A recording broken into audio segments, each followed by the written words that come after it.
Thanks everyone for coming out this morning. It's lovely to be here. It's a beautiful morning outside. Has anyone been for a walk or done anything? Nice. My neighbour up the back there, thank you. Nice to see you. Today what we thought that we would do is paint a bit of a picture of where we're at the moment. So a lot of us know that there is a disconnect going on between people and nature. So we're going to paint a bit of a picture. We're going to do a sensory exercise. You'll see that you've got a bit of foliage on your chair, so keep that close. And then we're going to go through what's called a nature prescription. So doctors have been now given guidelines around prescribing nature. So we've got a bit of a model that we're going to show you to help you prescribe nature for yourself, if that's helpful. And just wanted to, and throughout, Matt will be sharing some stories, and we do invite questions because there's a lot of experience to my right. So if you've got any questions, please let us know as we go through. And the other thing I want to say before we start is sometimes when I talk to people about the power of nature and being in nature, it can be a bit triggering for people because it reminds people of different experiences they've had. Perhaps a time of grief or a time of trauma that nature has helped you through. So if you are triggered this morning, please don't leave here in a heightened state. There are people who are happy to listen to you and care for you, and also Paige, who's going to speak at the end, she might be able to help you get in touch with someone who can help you. So just a little note there. So in terms of the disconnect between past and present, we have got a few things that, and a lot of this won't be new to you, it's just a bit of a refresher, but it's only a few generations ago that we were a lot more connected to the land. We were physically connected, we were totally dependent on it, and we were at one with it. And we know that First Peoples had that going on, and it was really important for them. I often ask students that I work with if they know what the smell of rain is, and most of them don't actually know what the smell of rain smells like. So that just shows something of how disconnected we've become. And now we're physically separated by buildings. We see it as independent. A lot of you know that we've idolised intellect, we've become super smart, and so we see nature as other, we see ourselves as independent from nature. So that is part of the problem. Also, a recent American study said that 93% of our time is now spent indoors. And another interesting piece of information is that children now spend less time outside than maximum security prisoners. So yeah, it's a little bit alarming. Our interaction with nature was part of our survival. We needed it, as I said, we're dependent, we needed it.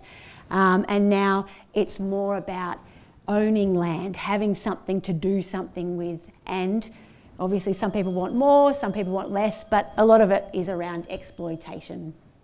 It's another thing that has happened. Also, stress. So it used to be that stressors were short. All of you have probably heard about the saber-toothed tiger kind of illustration where we had that fight, flight or freeze in case a saber-toothed tiger came along. I don't know why it's always saber-toothed. I don't even know what a saber-tooth is actually, but anyway, I'm sure you do. So the stress was short-term, all right, and then and it was physical also. But now we've moved to longer term stresses that are more psychological. So if you think about the stress in your life right now, it's probably not about something coming and attacking you right now. It's more about occupational stress, relationship stress, it might be financial stress. And that longer term stressor, we're not equipped, our bodies aren't equipped to deal with that so well. So how many of you are aware of the sympathetic and parasympathetic nervous systems? Yeah, it's been bounced around a bit, but just a bit of information on that. So you've got your sympathetic nervous system, which is your fight, flight or freeze. So that's your adrenaline and your cortisol, it all rises and you can escape that saber-toothed tiger. And then you've got your parasympathetic nervous system, which is the one that comes over the top. It takes 20 to 60 minutes to calm yourself down. And it's about digestion. Now, not only digesting food, but also digesting feelings. Okay, so the parasympathetic nervous system will calm you down and it will take time to do that. So that's how our bodies are designed. And you can see that the parasympathetic nervous system still works, but because our stress is longer term, we're not actually getting that lowering, that parasympathetic nervous system working as well, because we're always at that heightened state because of those long-term stresses. So we've got higher cortisol levels over longer periods of time, and that's leading to a whole bunch of things that I'm sure you're aware of in terms of heart disease, lower immunity, stress, burnout, depression and anxiety. Yes? Oh, why don't I bring it over here? Is that better? Yeah. That's better. Thank you. So, what do we know about how nature can help? What do you know? There are lots of studies out there. A lot of them are smaller studies. We don't have a lot of big long-term studies, and it's really hard to isolate nature in terms of how it benefits us. So there's lots and lots of research out there, but a lot of it isn't big enough to be considered significant. It's more anecdotal stuff. But what do you know about how nature can help? Throw out some words. More oxygen, less carbon dioxide. Fantastic, yep. Colours, just soothing and just being around different colours. Green, yep, yep. Appreciation, gratitude. Appreciation, gratitude, yep. Something. Fresh air. Fresh air, yep. Tactile experiences. Yeah, we're going to do that in a moment, yep. Yep. When you eat plants, you get energy. Eat plants, energy. Quite simple, isn't it? Yeah, great. So, some other things that you might not have thought about. Caring for something outside of you. So, there has been research around people who have had trouble with self-esteem or their belief in themselves being given an indoor plant and being asked to care for that plant. And in caring for that plant, they've learnt about how to care for themselves. So, that's an interesting thing. Feeling better through increased alpha waves, which work on your serotonin levels to calm you down. There's not too many activities in the world that both calm you down and enliven you at the same time. So nature is quite unique in that way. It does both of those things at the same time. Daydreaming and play. We often think of those things for children, but we all can benefit from daydreaming and play, and nature actually makes play a lot more possible. So think about if you're playing with children or grandchildren, if you're out in nature, it's sometimes easier because it just happens a bit more naturally. Grounding yourself and your sense of place. So First Peoples had this great sense of place, and I think we're learning a lot more about the importance of place. I have a friend of mine who lives out in the basin, and we went for a walk a couple of weeks ago, and we walked up into the Dandenongs, and there's this huge tree that we walked past, and she reflected on how much that tree had seen. So that tree had seen her for the last 20 years in tears, joyful, with her children, by herself, feeling elated, feeling flat. The tree had remained a constant place and a constant observer of all the different things in her life and in her world. So it was a special place for her. And the last thing that I want to talk to you a little bit about is this idea of soft fascination and effortless attention. So there aren't too many things in the world that we can focus our attention on, but that require nothing from us. So soft fascination is that idea that we can be curious and we can have a look, but it's actually not demanding anything of us, and therefore we can focus our attention inward and reflect. Now, I don't know about you, but to me, reflection is one of the most undervalued skills in our modern world. So when we reflect, we learn and we grow and we recover sometimes. So nature can provide that space to reflect, and it doesn't demand anything. Is there any other activity or thing you can think of that is that idea of effortless attention? So you can be observing something, but it doesn't require anything of you. Ocean waves, yep, lovely. Pardon? Babbling brook. Babbling brook, yes, that's nature, love it. Is there anything non-natural that you can think of? Exactly, yeah. That's probably the only other thing that, although my family did come up with a few things, but yes, the TV is that passive experience, but just for your information, it is proven that nature is far more effective at relaxing you, which is good to know. So you can justify a bit of TV watching. And if you want to combine those two things, you can put on that lovely screensaver with the nature picture, because that's really good. It's shown to be quite effective.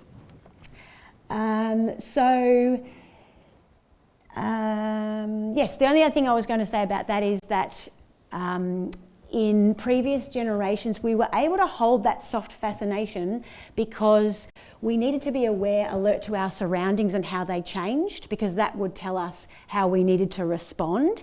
However, now who's heard of the tyranny of the urgent? We are always responding to what's urgent and what's important. And that is always demanding something of us, and therefore we are heightened in terms of our energy, our systems, and it's hard for us to unwind because we're always on alert, because we've always got that urgent and important thing to do. So, Matt, any stories that come to mind with how nature can help? Yep, sure. All right. So, some other things that nature is a place to experience the birth, life and death and rebirth cycle. So a lot of people in grief find that there is comfort in nature where we can see that cycle play out. Okay?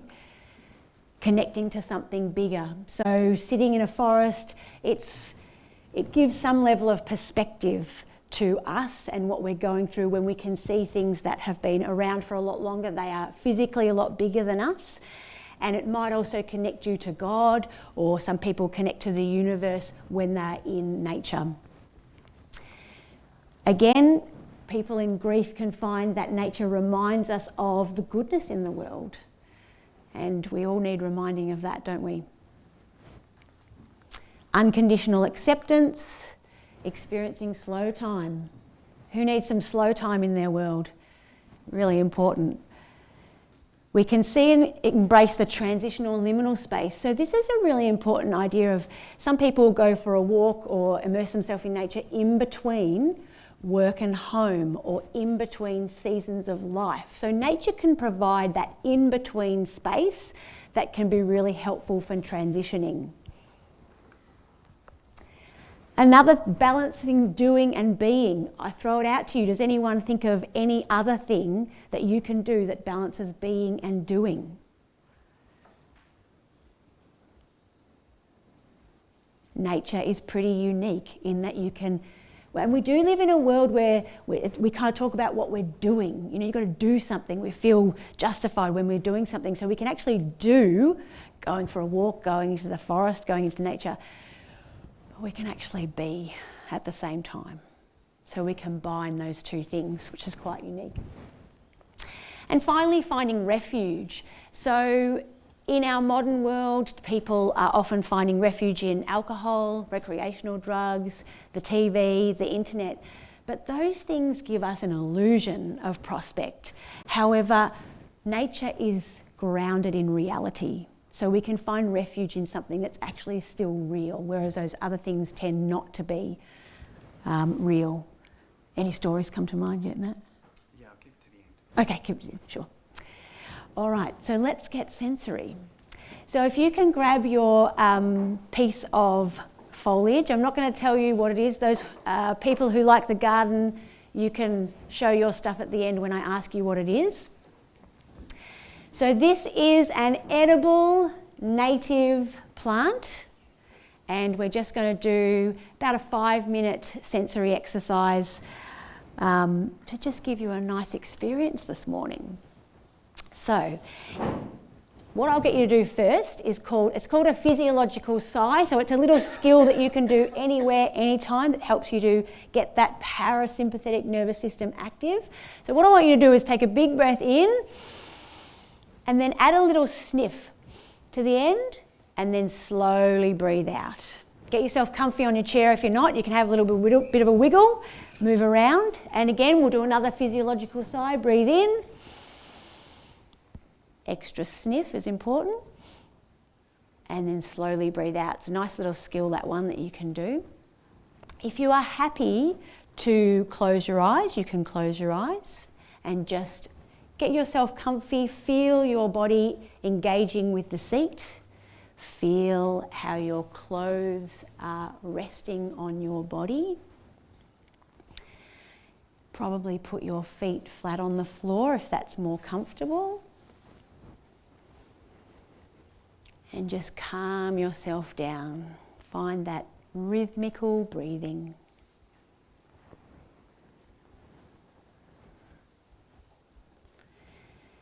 And when you're ready, I'll get you to smell your plant.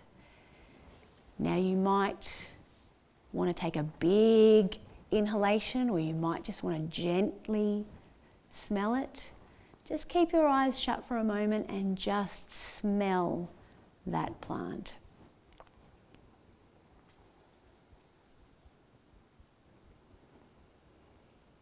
You might crush it with your fingers and smell again.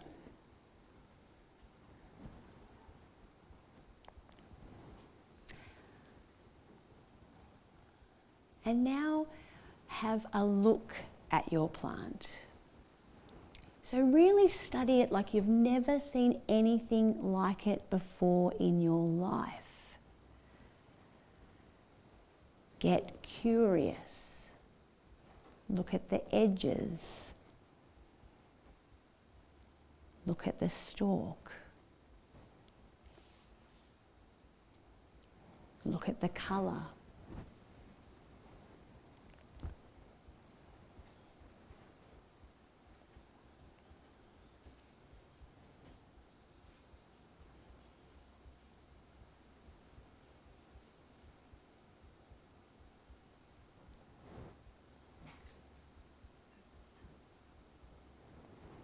And now, using your fingers, feel the plant. What does it feel like?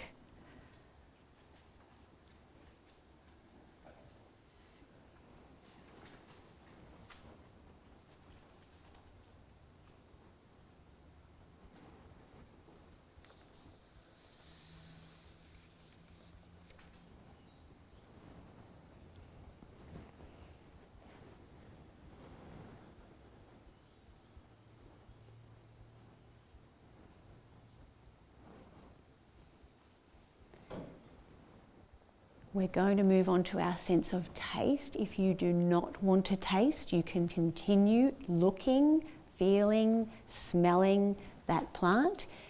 But if you are interested, you can pick off one or two or more leaves, close your eyes, and put it in your mouth. Don't chew it just yet. See how your mouth responds to what's in your mouth. Just hold it there.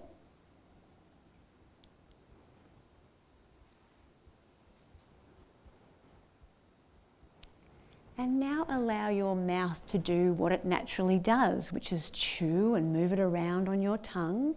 And notice where on your tongue you taste it.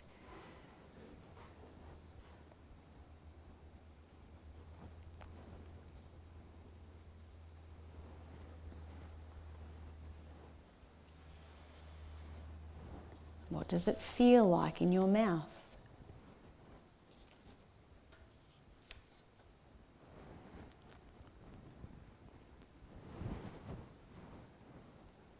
And keeping your eyes closed if you're happy to, swallow it and notice it going down your throat.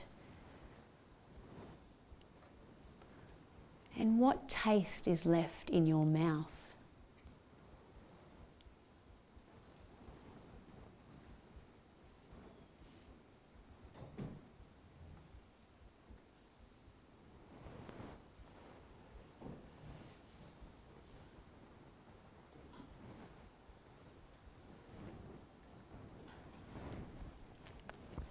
And when you're ready, you can open up your eyes and come back into the room. So I like to do the smell part first because our nose is connected in to a part of the brain that is connected with emotions and memory. So for some of you, that smell might have reminded you of something, but it also helps just to cut through whatever else is going in your head at the time. So that's why I start with smell. Who knows what the plant is? It's from my garden. Yep. No, say the Latin name if you know it. Oh, I don't know. I thought it was perennial thyme. No, it's not perennial thyme. The native one? No? Yep. It is native mint. Yeah. Prostanthera rotundifolia. Yep, and it's from my garden, so it was cut this morning. And that mint aroma or that mint taste, I'll just list off for you what it's good at. It's the scent, so your mood should be improved, your stress levels should be lower, you'll sleep better tonight, you'll have more self-confidence, your cognitive performance will be better, your memory will be better, you'll be more alert now, and you'll process everything I say better now. And those of you that decided to eat it, well, you will have better athletic performance this afternoon, better digestion, and better pain tolerance. So there you go. Something, and it's super easy to grow. So let me know if you want some tips on that. So, Nature Prescription Guide. This is something that I have worked on with something that I found that, again, as I said, hopefully it helps you this morning. So I hope you can read that okay. What it starts with at the bottom is what we can be doing daily, how we can be connecting with nature on a daily basis. Moves up to 1 hour a week, half to a whole day a month, and then a multi-day annually. Make sense? Yep. So then we add the what. Now, some of you will have heard lots of different terms: ecotherapy, wilderness therapy, green therapy, native therapy, nature therapy, horticultural therapy, or therapeutic horticulture, which confused me for a very long time. So these are some of the things. It's not an exhaustive list by any means, but there's some of the terms that you can find out there and where they tend to fit on that, how you might fit them in your world. As I said, there's lots of exceptions, there's lots of movement, but this is just a general guide. So on the left there, you can see that you're not going to go and do an ecotherapy every week. Most people couldn't afford it, and you wouldn't probably want to because they might be a bit crazy, you never know. But at the same time, your nature play and your stillness and your indoor plant stuff, you can do every day. Now, when it comes to indoor plants, just a few little tips because I'm very big on indoor plants. Did you know that people with indoor plants are kinder? Kinder. And also, if you want to buy a teacher or a friend, well, particularly a teacher, a gift at the end of the year, give them a plant because the students in their classroom will be 10% better at literacy and maths. And they will also have 20 to 25% less issues with their head, like headaches, itchy eyes, scratchy throat, funny nose. All those things are lessened in a classroom with plants. And also, if you want someone in your family to do a task, get them to do it in a room with plants because they'll have a much better attitude to that. So the only little thing I've asterisked there on the second line is outdoor activities, because obviously some outdoor activities are not really working in that nature therapy space. Some of them, a lot of them are, but some of them aren't. And then this is where you might do it. So you might do it in your backyard, courtyard, local park on the daily level, but you might go somewhere way out west every year. And if you have a look on that right-hand side, we work from little urban intrusion on the second one to no urban intrusion on the top one. Now, there are only a few places in the world where you can get away completely from human noise, but you know, that's the gist of it. So I'm going to use my pointer if I can. Here we go. So these two here are where Matt's working, roughly, with his forest therapy and his counselling practice and his nature play and nature therapy. So these two here are where I'm working with Admirari with my nature therapy. All right, just so you know. Is that fair, Matt? Fair, good. What I want you to have a think about now is what's missing in your world. So are you really good with looking at your indoor plants or getting outside once a day just to smell your roses or have a look if there's bees in your garden? You got that down pat, but you need to work a bit higher on those half or full day immersions. Or do you go away with your friends every year for a camping trip, no power, no access to tech? You got that happening, but it's the day-to-day that you need to work more on. So have a think now about what might be missing for you. You might even want to get out your phone, make a little note. This is the area that I want to work on a little bit more. Might be something you have a chat about later on as well.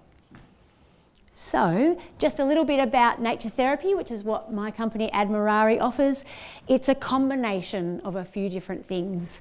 So it's a combination of sensory awareness, mindfulness practices, because we know that we need to learn those skills and practice those skills, horticultural activities and creative activities, and that tuning in, that biofeedback, so understanding how your body responds and really learning to listen to your body and work out what it's telling you, and then practice those things outside of nature. And it can be one-on-one in the garden, which I can do with I do with kids. It can be walk and talk counselling, school groups in the park, retreats in the bush. Between Matt and I, you have a vision, we can make it happen, can't we, Matt? Yeah. So that's what I do. And I heard Millie Ross from Gardening Australia on the radio last Saturday, and this isn't quite a quote, but this is the gist of what she was saying. She said, perhaps we don't need to do more, we need to notice more. So if we go back to that effortless attention, we think about just looking at something, not expecting anything from it, it's not requiring anything from us, just observing, and that healing power of observation. So over to you, Matt, for some stories. Thank you, Katie. Now, originally I was going to dot some stories all the way through Katie's presentation, but I just thought that was flowing so beautifully, I didn't want to interrupt. Thank you so much for that. There's a term that you might have heard that's called the biophilia effect, and that's what Katie's been talking about today. Biophilia is this inherent attraction to nature that we have in our DNA, and the biophilia effect is the positive health benefits that we get when we do reconnect with nature. So forest therapy, the stuff that I do, is about taking people into nature, slowing us down so we can receive whatever it is that nature has to offer in that moment. So when I do take people out into nature, yes, I'm a counsellor, yes, I'm a therapist, but the therapist in that moment is nature. I'm just the guide to take people out there. And so I'd like to share just 3 stories with you about some of the things that have happened over the last few years with some of my clients. First one was a gentleman in his 30s who was, by his own admission, a city guy. Lived in the city, worked in the city, rarely left the city. And one of his friends encouraged him to come along to one of our public forest therapy walks in the Dandenongs. So a whole bunch of people had bought tickets and booked in for this particular event. And on the morning that we were up there, I was there nice and early doing my risk analysis and all that sort of stuff. This guy showed up, nobody else arrived. It was just him. And so given that we were there, I said, come on, let's just do a one-on-one thing. And you could tell he was a little bit nervous and also a bit wired. You know, this was the state that he lived in, heightened state of awareness, really wired. So I said to him, look, it's a 3-hour thing. We might be a little bit shorter because there's just one person here, but we'll slow ourselves down, we'll throw a few extra things in. And he said to me, oh, look, it's okay if it's a bit shorter. I've got other stuff I need to do, like that. So we start off and we do what's called tuning of the senses, which is not too different to what Katie took you through, but using the natural environment of where we are. And 10 minutes into it, you could see this guy just sort of melt into the ground. And his words to me, I've never felt this before. What have you done to me? It's like, I haven't done anything to you. You're slowing down, connecting with nature. And our 3-hour forest therapy event turned into 4.5 hours, just him and I in nature. Him exploring, getting to know the trees, getting to know the sounds, the smells. We didn't taste anything because, well, you can taste everything once. And so just right away, he was open enough to accept what nature had to offer and was able to experience the stillness and the slowness, the fascination that Kayte was talking about before. Second story, a young couple. Now, these two people were both individual clients of mine, just happened to be in relationship. And they asked if I could take them outside to do a couples forest therapy experience, which we did at the Narmeen Wetlands in Croydon Hills. Now, they're both mid-20s, and one of the exercises that we do is called Meet a Tree. And that's where I send people into the bush to find a tree and to sit with that tree and tell some stories to that tree. We imagine, much like Kayte's friend, that the trees are sentient beings. They have a knowing, they have an awareness. And the rings in the tree don't just represent the age of that tree, but the stories that it contains and holds. Story and metaphor is really important in forest therapy. And so we encourage people to walk around and choose a tree, or walk around until a tree chooses them. This young couple walked around, they both selected a tree. He was at a tree about 50 metres in that direction, she was at a tree about 50 metres in that direction. And I left them there for about 25 minutes. Then I wandered over to where he was sitting, and he had this look of bewilderment on his face. And I said to him, "Mate, what's going on for you?" And he goes, "Oh, Matt, it's really weird, but it feels like the tree has been talking to me." So I said to him, "What's the tree been saying?" And he said, "Well, when I look down low, I can see that this tree has been wounded and scarred and marked by animals or children or the weather or whatever. But when I look up high, I can see there's new leaves and new branches and new growth reaching towards the sky. And it feels like the tree is telling me that that's what my life is like." And there was an element of truth to that. He had some significant childhood trauma. So I left him there and I went over to where she was sitting. And when I got there, she had this same bewildered look on her face. And I said to her, "What's going on for you?" And she said, "Matt, I'm a bit embarrassed to say this, but I feel like the tree has been talking to me." So I said to her, "What's the tree been saying to you?" And she said, "When I look down low, I can see that this tree has been wounded and scarred and marked. But when I look up high, I can see the new growth reaching towards the sky. And it feels like the tree has been telling me that that's what my life is like." And her story was very similar. So I thought, that's interesting. So I brought them both back together. And I said to him, "Tell her what the tree said to you." And he recounts his story and her jaw just drops. And then I say to her, "Tell him what the tree said to you." She says her story as well. And they both embraced each other and they sobbed and they sobbed and they sobbed. Beautiful moment of healing and growth under the trees. And from that point on, lots of new growth. Final story, and this was the story that got me into forest therapy actually. When I did my counselling training, I was told by my lecturer in no uncertain terms that when you're working with your clients, you do not step foot outside of the counselling room. The moment that you do that, you introduce a dual relationship, which is a conflict of interest and breaches the code of ethics, etc., etc. I took that seriously. I thought that's what you had to do. So I worked with all of my clients inside, even though I knew that nature had been a significant healing space for me. This woman came to counselling originally because her marriage was in trouble, and unfortunately that marriage ended. She continued to come to counselling for some work with her 2 children, and then after about 1.5 to 2 years, she disclosed to me some significant childhood trauma that she had not told anybody else before. And as she told me the story, she started to shake. And then the shakes turned into tremors, which turned into almost like a seizure, and she collapsed comatose on the floor of the counselling room. And we needed to keep her in the clinic for about 4 or 5 hours until we felt confident enough that she was safe enough to go home.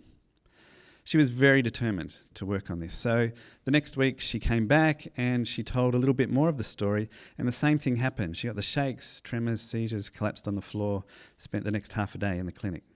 3rd week, same thing happened again. By the 4th week, I'm starting to get traumatised by this whole scenario. I don't want to put this lady through this thing anymore. Plus, she is associating the counselling room with her trauma. So the moment she steps inside the building, she starts to shake. So knowing what's been happening to her, hearing the words of my lecturer in my ears, I said to her, "How about we go outside?" So for that session, that 4th week, we walked up and down the track at the wetlands underneath the trees. And it was the first time ever in her life that she was able to tell the story in its entirety from start to finish. It was still difficult, she still shook, but she didn't collapse, didn't go into the comatose state. So for the next 6 months, every week, we walked up and down that path at the wetlands underneath the trees, and she experienced significant healing. Now, I would like to think that I'm a relatively good counsellor, but I know that what was happening out there was far beyond my skill set. That was nature doing its thing. And if we had the time, I could tell you countless stories of nature doing all sorts of things, bringing healing and wholeness to people, both at the spiritual level, mental level, physical level. It's incredible.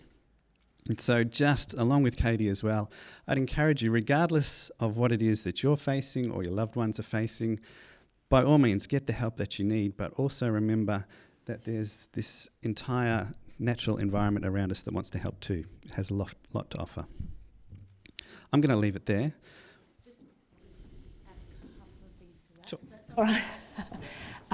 Just as Matt referred to, I think it's really important to say that we don't think that we're creating anything new. All we're doing is helping people who may need some help to connect with nature. So a lot of you are self-motivated and you can do your own thing and you connect with nature and you'll be fine. But there's a whole bunch of people that might need some help in doing that, and so that's where we fit in. The other thing that I would say, as Matt's alluded to, is try it. Just go out and try it. Try and go into nature for a period of time with no agenda. Just try that. So, yeah, they are the other things that I want to add. Oh, and one last thing. If you're a faith-filled person, creator, it just works. And trees talk. So, yeah. So that's us, I think. We're open to questions, yeah. Oh, yeah, so does anyone have any questions? Just let us know, even if it is about exploding things. Not in the bush, I hope, Matt. No, very important. Anyone have any questions? Can you tell us about the what it looks like in the garden with children? Because that's Yeah. really interesting. Yeah, sure.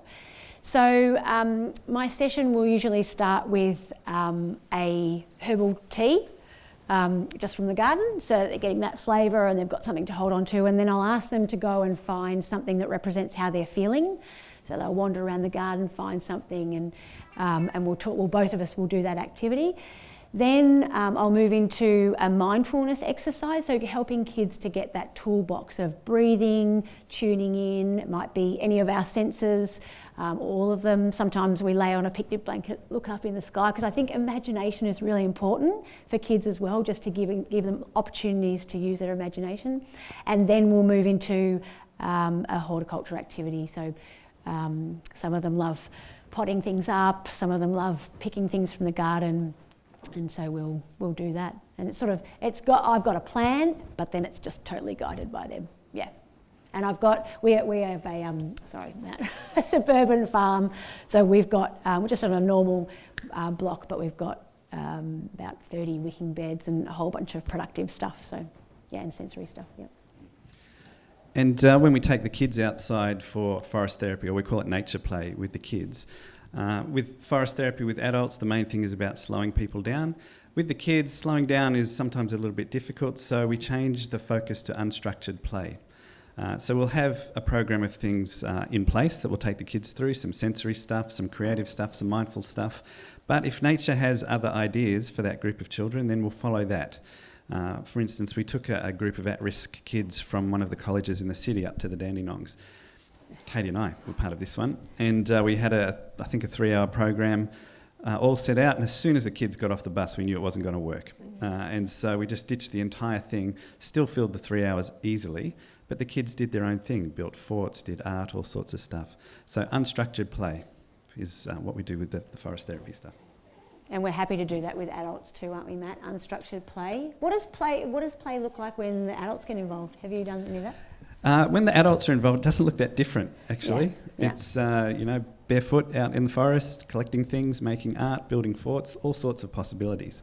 Unstructured, though. So we don't prescribe what people are going to do, we let nature do that. Any other questions? You can come up. I've put a whole bunch of books up the front just to, if you're interested, come and have a look, have a flick through, because there's lots of great books out there. These are just some that I brought in. So come up, you can have a look at them, have a chat if you've got any other questions that you want to ask. Yep. Have you seen any differences in people coming to you pre-COVID as to after COVID? Has there been more issues that have come up that you've sort of... Great question. So we chatted about working together pre-COVID, and it took us through 3 years to make it happen. So I don't have any pre-COVID stories, but Matt will. So the question was, any difference between seeing clients pre-COVID and post-COVID? The main difference is the numbers of people that are coming. So the demand for any sort of therapeutic assistance at the moment has continued to skyrocket. So it hasn't plateaued, it's still going up. Look, I haven't seen a huge difference in the content, mainly because we were able to continue to work all the way through COVID and still see people face-to-face through COVID. And because we have some nature-based stuff near our counselling rooms, we're still able to take some people outside. So in that sense, no different. It's continued. Numbers have skyrocketed. But we're just now starting to see some of the impacts of COVID. So, yeah, lockdown was hard and all that sort of stuff, but I think we had a little bit of a naive idea that once all lockdowns are finished, life would go back to normal. Life hasn't gone back to normal, and now we're trying to get some help to get to whatever normal is now. Mm. And on that note, there's a couple of months.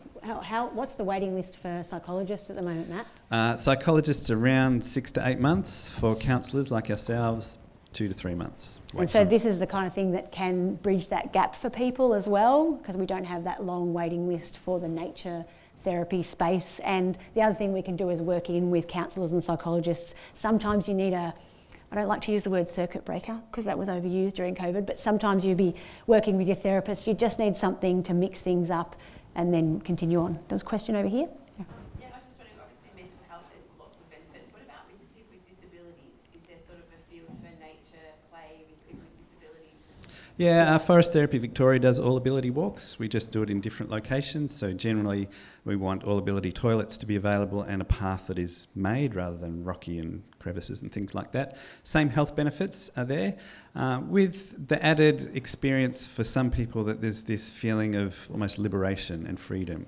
You know, I'm not having to go to therapeutic support inside another place, but I can actually go out to the park or the reserve or the mountains or wherever. And nature is non-judgmental too, so they can just be accepted as they are. Yep. Just on that point, I had a really beautiful experience. This was a private forest therapy group that came, and it was a group of transgender people that were just about to publicly identify as the gender that they were transitioning to.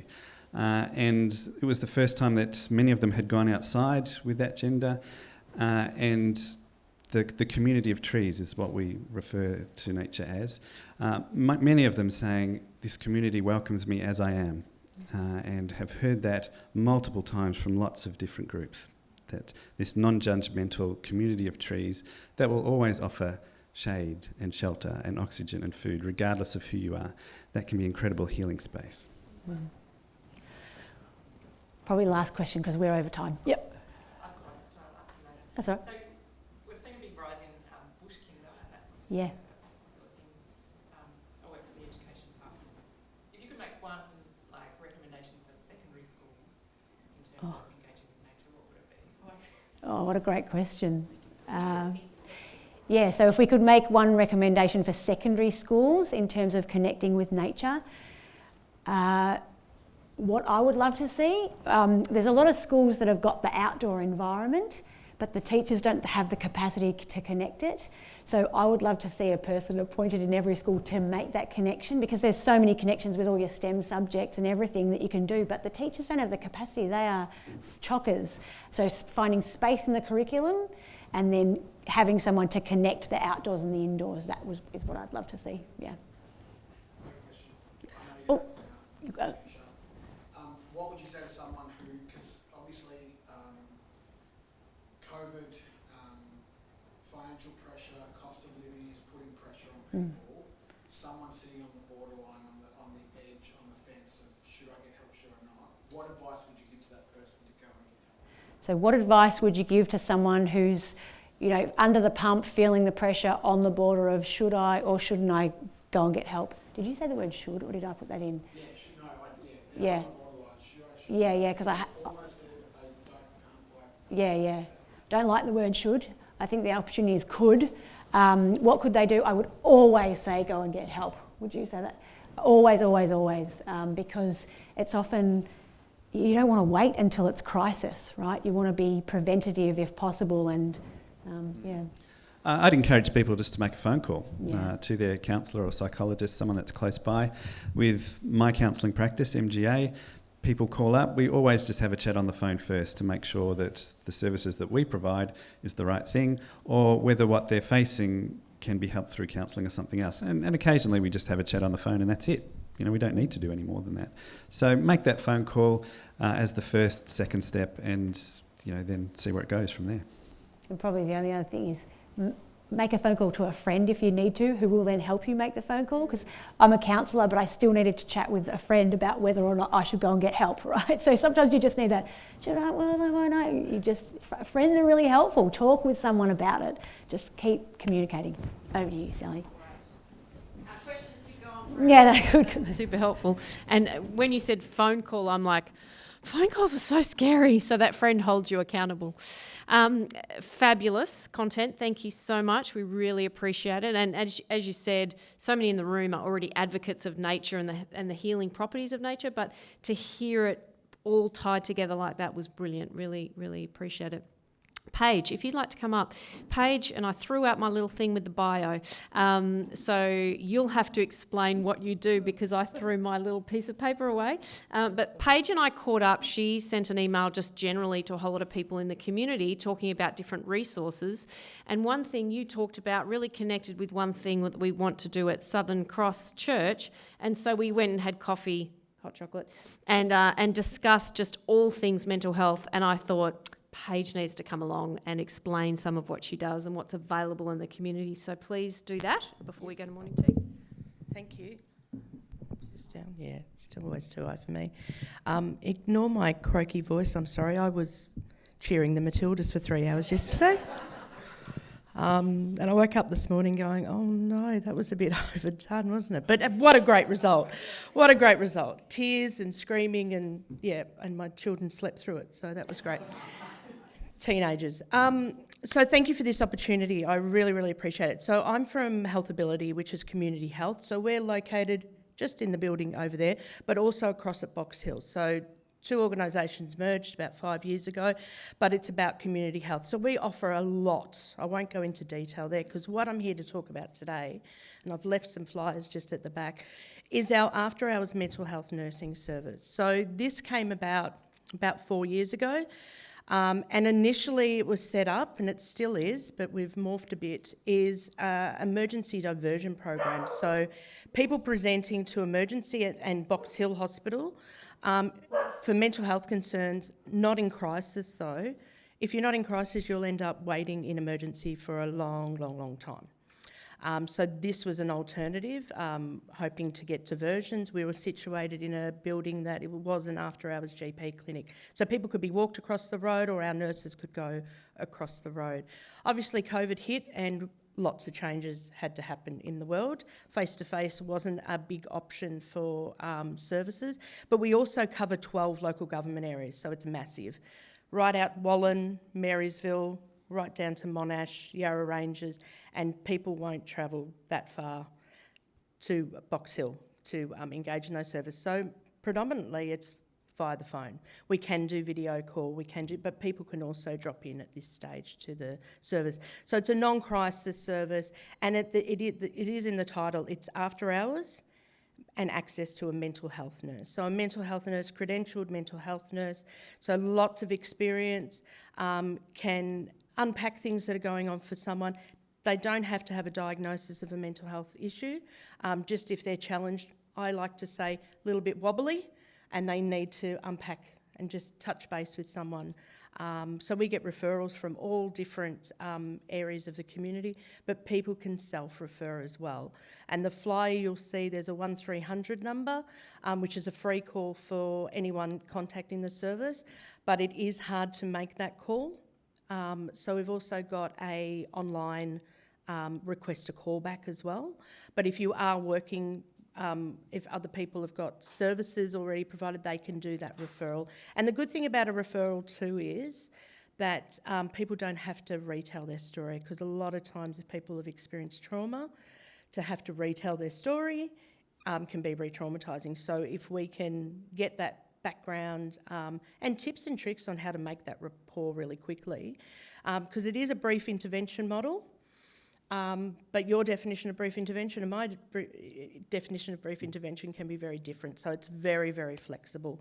It is a completely free service, which people need to know about. It is also unlimited, so it's not a counselling service.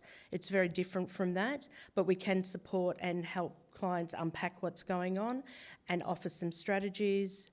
They can do medication reviews, but they can also work in that collaborative sense. So if there are other services involved, our nurses can collaborate.